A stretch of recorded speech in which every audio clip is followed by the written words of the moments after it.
धन्यवाद सर। सभी साथियों को नमस्कार। मेरा नाम प्रदीप चौहान है, राष्ट्रीय झाड़ू मंच से। जय भीम सर। साथियों, रितु मैडम लगभग आज मुझे लग रहा है कि 70 दिन से ऊपर हो गया है उन्हें प्रोटेस्ट करते हुए, और नौकरी नहीं, न्याय चाहिए, अपना अधिकार चाहिए, अधिकार मांग रही हैं। और वर्तमान में शासन प्रशासन सरकारें जो बैठी हैं आजकल, वो ऐसी बैठी हैं कि आपके धरने प्रदर्शन, आपके हड़ताल, उस पर कोई ध्यान ही नहीं है। और इतनी बड़ी संख्या में हम होने के बावजूद हम कुछ कर नहीं पा रहे हैं। तो उसके पीछे एक ही कारण है कि कहीं ना कहीं हम लोग उस जातिवाद में भी बटे हुए हैं। जातिवाद के बाद एक बाढ़ और आ गई है, अब सामाजिक संगठनों की भी बाढ़ आ चुकी है।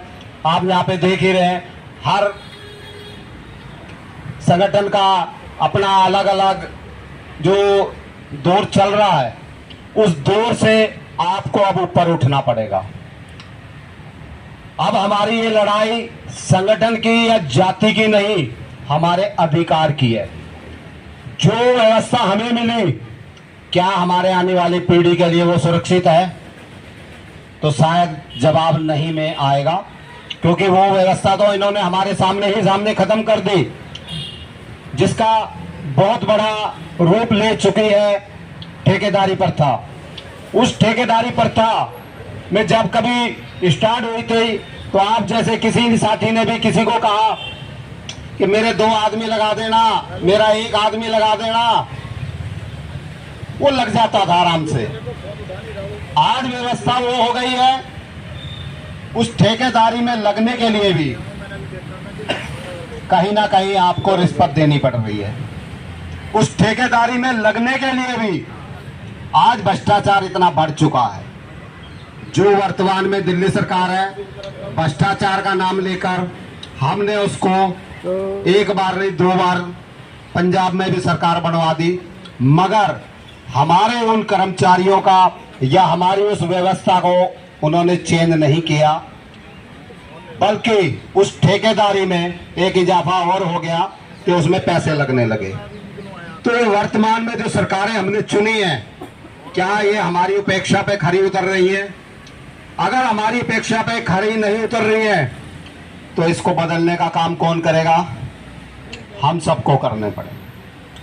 और यहाँ जितने भी उपस्थित साथी हैं, सभी अपने आप में बुद्धिजीवी साथी हैं। कहीं ना कहीं देश हित में, समाज हित में, क्षेत्र हित में वो कार्य कर रहे हैं। इससे हमारा हौसला तो बढ़ता है, मगर हमारी ताकत नहीं बढ़ी। ताकत को अगर बढ़ाना है तो हमें अपने क्षेत्र को, जाति को, संगठन को छोड़कर कहीं ना कहीं ऊपर आना पड़ेगा। और हमें एक आह्वान करना पड़ेगा, जैसा कि अब डॉक्टर रितु सिंह के समर्थन में हम सब लोग आए हुए हैं, तो कल ज़्यादा से ज़्यादा संख्या में यहाँ पे उपस्थित हों, ताकि शासन प्रशासन सरकार हिले और वो कुछ सुनवाई करे। वैसे तो इन लोगों ने किसी की मानी नहीं है। आपके सामने किसान आंदोलन भी हुआ, तमाम लोग नौकरियों के लिए हड़ताल कर रहे हैं, भूख हड़ताल कर रहे हैं, मगर ये वर्तमान की जो सरकारें हैं, ये उस पर कोई ध्यान नहीं दे रही हैं। वो अपना इलेक्शन कैसे जीतना है, वो उस पर ध्यान दे रही हैं। हमें अपने अधिकार कैसे बचाने हैं, वो हमें ध्यान देना होगा। तो हमारी कहीं ना कहीं जो अनेकता बटी हुई है, उसको समय आ गया है साथियों कि उसको एकता में बदलें। खास तौर से 24 का भी इलेक्शन आ रहा है, नियर है, और 25 में दिल्ली का भी है। इस इलेक्शन में आप लोगों को क्या करना है, आप भली भांति जानते हैं। अगर आने वाली पीढ़ी को हक अधिकार दे के जाने हैं, तो ये 2 ही पीढ़ी हैं साथियों।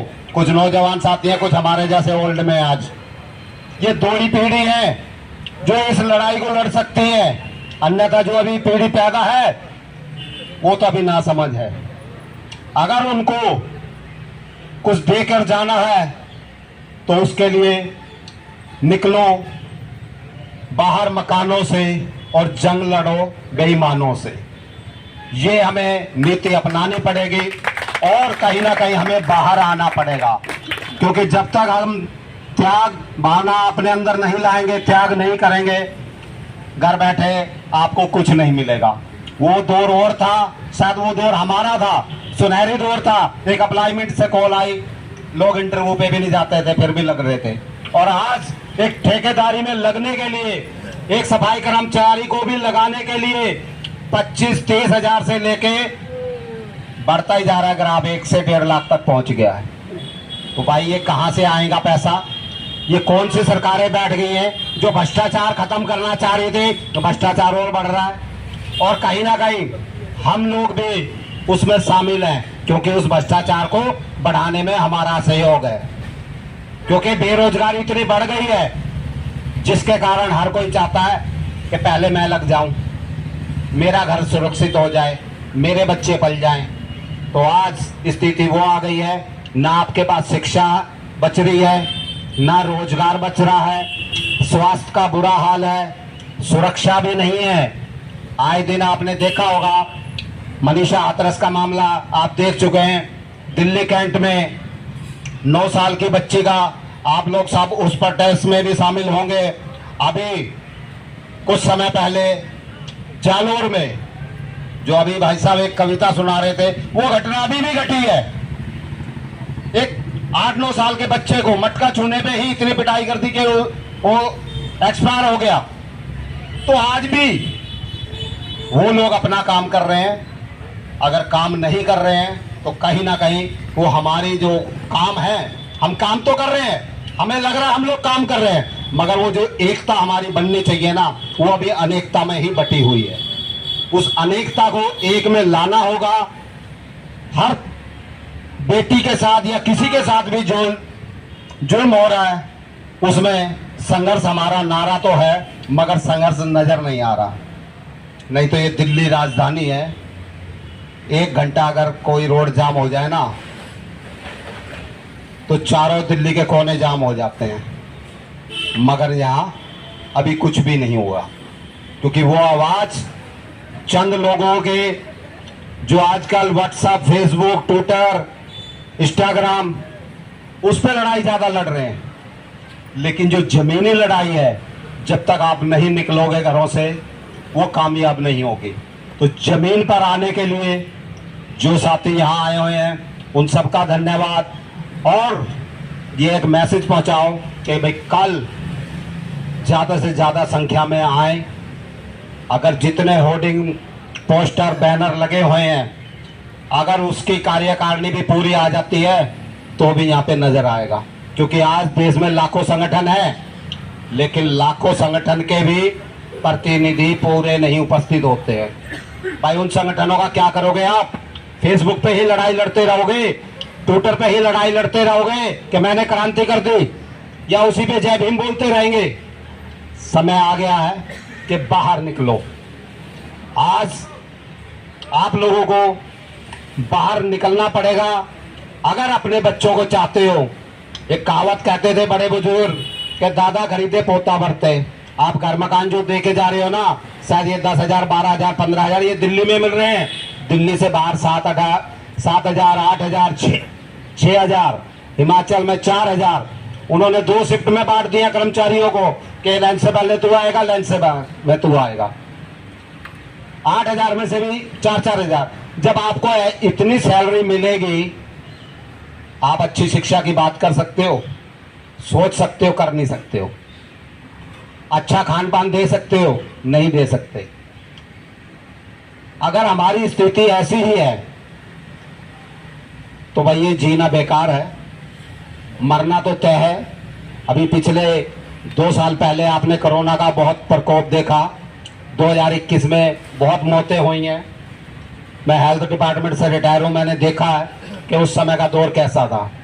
लोग घरों से नहीं निकल पा रहे थे, और जो निकल रहे थे वो एक डर के साए में काम कर रहे थे, लेकिन फिर भी ये दिल्ली चल रही थी, ये देश चल रहा था। उससे नुकसान किसका हुआ? उन प्राइवेट कर्मचारियों का नुकसान हुआ। आर्थिक हमारी स्थिति बिगड़ गई, हालात यहां बिगड़ गए, बिगड़ते ही जा रहे हैं। हमें वापसी रिवर्स करनी है। हम ये चाह रहे हैं कि जो आज से 30 साल पहले आपका रोजगार एक अप्लाइमेंट कॉल से आता था, आज एससी हो, ओबीसी हो, माइनॉरिटी हो, जनरल हो, कम से कम 500 रुपए एक फार्म को भरने के लग रहे हैं। जनरल वाले के 1000 लग रहे हैं। अगर आपने अपने बच्चे के 10 फार्म भी भरवा दिए तो महीने में 5000 चले गए, और उसका भी रिजल्ट 0, क्योंकि वो पेपर लीक हो रहे हैं। आपको मिल कुछ नहीं रहा, उल्टा बेरोजगारों से पैसा कैसे लिया जाता है ये गवर्नमेंट जान रही है, ये शासन प्रशासन जान रहा है, और हम अंधाधुंध अपने बच्चों को फार्म भरवाए जा रहे हैं।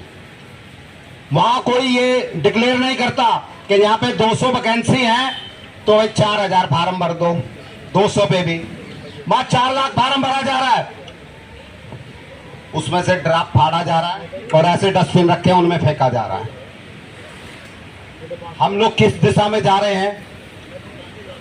उन बच्चों को भी हम उसी दिशा में धकेल रहे हैं, कंपटीशन अपने आप में कर रहे हैं, लेकिन कामयाबी नहीं मिल रही। कामयाबी जब भी मिलेगी, शासन सत्ता चेंज करो, बदलाव करो, और अपनी जिंदगी में भी बदलाव चाहते हो तो इन सरकारों के पैरों खेड़ के फेंक दो। समय आ गया है कि 2024 में आप अपना मत बनाएं, मन बनाएं और अपने हक अधिकार को बचाने के लिए काम करें, क्योंकि हमारे ही बीच में से हमारे साथियों को खड़ा कर दिया जाता है। तब हम ये देखते हैं ये मेरा भाई है, मैं तो इसको ही वोट दूंगा, ये मेरा पड़ोसी है या मेरा रिश्तेदार है, या ये इसकी ज्यादा एजुकेशन है मैं इसको दूंगा, ये समझदार दिख रहा है। भाई उससे हमारा वोट बट रहा है, हम शासन सत्ता में नहीं आ पा रहे। हमारा जो काशीराम जी ने एक नारा दिया था, जिसकी जितनी संख्या भारी उसकी इतनी हिस्सेदारी, तो भाई हमें तो हिस्सेदारी भी नहीं मिल रही, क्योंकि हम संख्या में बटे हुए हैं। हम कहने को 80 हैं, मगर जब 80 की बात आ जाती है तो फिर हम अलग अलग जातियों में बट जाते हैं। तो ये बटना हमें बंद करना पड़ेगा, हमें कहीं ना कहीं उस एकता को बनाना पड़ेगा। और ये हमारा एक राष्ट्रीय झाड़ू मंच, झाड़ू की जब तीलियां बिखरी होती है ना तो वो कूड़ा साफ नहीं कर सकती, मगर बंदी हो ना तो फिर कैसा भी कूड़ा हो, दिमाग का हो, रोड का हो, वो साफ कर सकती है। हम उस लड़ाई को लड़ने के लिए हमेशा अग्रसर रहे हैं। समय समय पे जहां भी ऐसी घटनाएं घटी हैं हमारा संपर्क होता है, हम उस जगह उपस्थित जरूर होते हैं। अपना तन मन धन अपनी जेब से लगा के चाहते हैं कि जिसके साथ भी अन्याय होया उसको न्याय मिले। और इस न्याय को अगर आप लोग चाहते हो कि एक ही बार में हमारा सलूशन हो, तो उसके लिए एक बार अपनी अनेकता को एकता में बदल दो, और इन सरकारों को बदल दो, इन शासन प्रशासन को बदल दो, क्योंकि बदलाव ही आपका एक मार्ग बचा है। ये मार्ग अगर हम अपनाते हैं तो कहीं ना कहीं हम अपने आने वाली पीढ़ी को वो सब कुछ दे के जाएंगे जो हमें मिला। इन्हीं शब्दों के साथ सभी का धन्यवाद, आपने मुझे समय दिया।